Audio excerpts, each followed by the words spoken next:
On remonte légèrement parce qu'il faut s'assurer que les électrodes soient correctement placées.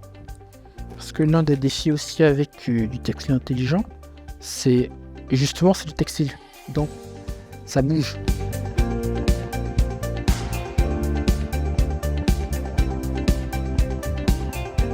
Le GEMTEX est un laboratoire spécialisé en textile. C'est-à-dire, l'idée est de développer des nouveaux travaux de recherche pour des innovations de l'industrie textile. Le vêtement intelligent, le textile intelligent, c'est une thématique de recherche transversale concernée par tous les chercheurs du GEMTEX.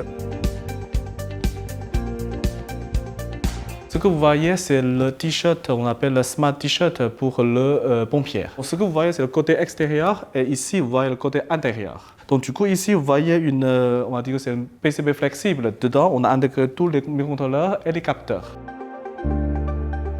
Le vêtement, c'est un support qui en a beaucoup de possibilités pour intégrer les différents types de capteurs ou actionnaires dedans. Par exemple, pour le pompier, leur danger de leur activité professionnelle, ce n'est pas la température.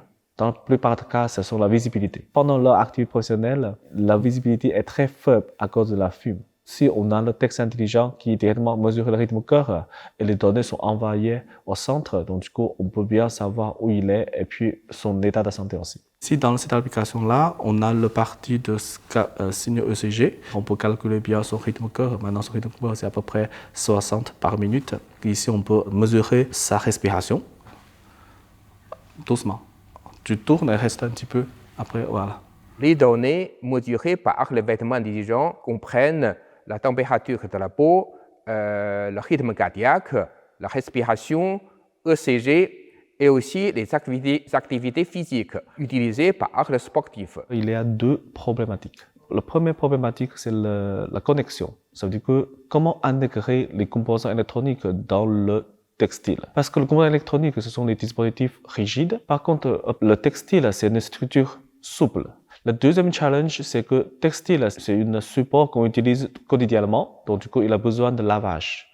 Par contre, le dispositif électronique, par exemple, notre téléphone portable, notre montre, on n'a pas besoin de laver tous les jours. Et pour rendre le produit soit lavable, on a utilisé le silicone pour protéger la partie de circuit PCB flexible. Pour améliorer, par exemple, on va essayer de affiner encore un petit peu, diminuer encore le diamètre de fil pour qu'ils puissent accueillir les dispositifs miniaturisés.